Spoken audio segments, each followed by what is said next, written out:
from a journalist's point of view, this is what we write about. And if we have no stories to tell, if the tourist experience is virtually identical, as it often is now with some sun and sand destinations, there's no story to tell, there's no journalistic story, there's nothing to put in the paper or the magazine. So one aspect of sustainability is to encourage, protect, and enhance these unique attributes of any place that makes it interesting to visit.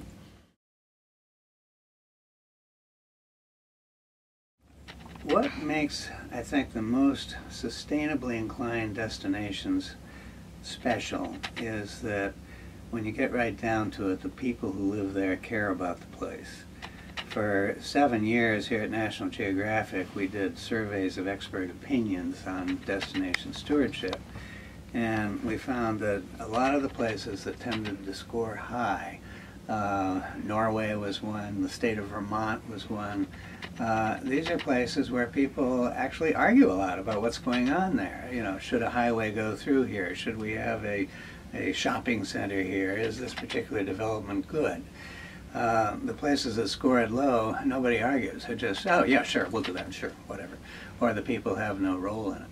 And when you visit these places, because the people care about the place, because they've got a sense of place about their own location, you're more likely to encounter people like to talk about it. The innkeeper, the restaurant owner, where our food came from for this particular dish that we're serving, what the history is of this kind of place. And this is great from a journalistic point of view because it gives us stories to tell. But it's also great from a tourism point of view because we know from our research and many others that word of mouth is one of the most important ways that people decide where they're going to go next. And that means that the visitor has to come back home with some stories to tell. And if they just stayed at a look-alike resort and did the usual look-alike resort things, they don't have a lot to talk about. Whereas if you go to a place that's rich in tradition, like Newfoundland, for instance, which is one of my favorite places in North America, there's just all sorts of stories that come out of that.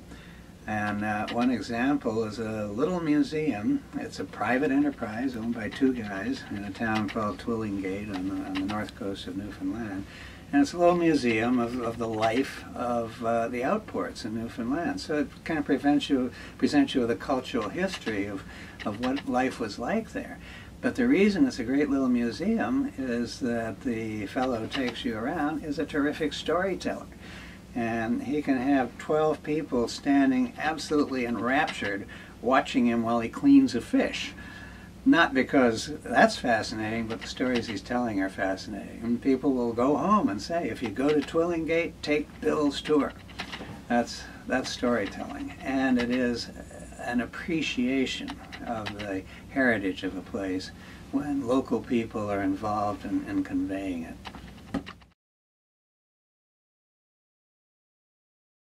I had an interesting experience with good and bad storytelling in exactly the same place, Sanibel Island in Florida. And the backside of Sanibel is the Ding Darling Wildlife Refuge, which is a wonderful wetland. And there's 3 or 4 outfits that run eco-tours into the Ding Darling Refuge.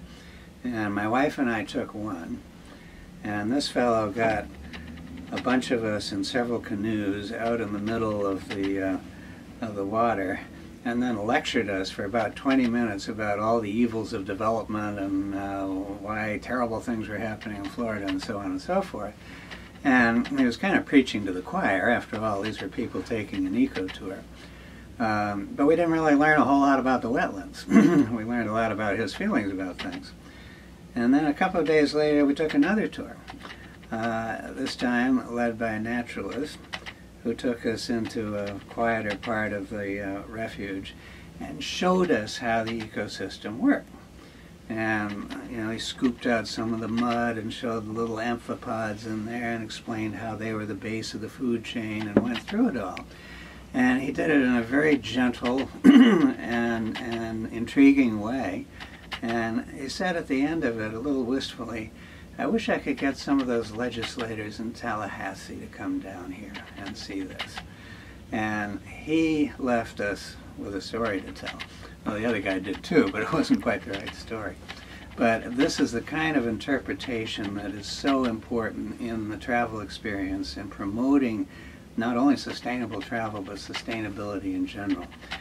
We talk about the triple bottom line, but I say that the fourth bottom line is public education. And it needs to be done in an engaging, fun way. These people are on vacation. They want to have a good time. But that doesn't mean that they can't have a great experience and learn through it at the same time.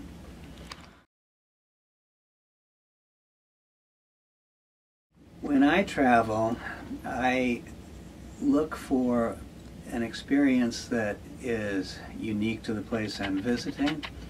And to me, this is what sustainability is really about. I think we've gotten into a situation where it tends to be measured, particularly by larger corporations, as how much energy you're using and whether you're doing linen reuse, all of which is good stuff and needs to be done. But real destination sustainability means you know where you are. And when I travel, I tend to look for smaller hotels or B&Bs because I'm going to have a richer experience there. And same thing for restaurants and shops. I never go into an international franchise when I'm traveling. So part of what traveling sustainably is to look for the businesses that support the character of the place, give them my patronage, and in turn I get a richer experience out of it. It's a very sweet tasting medicine to take.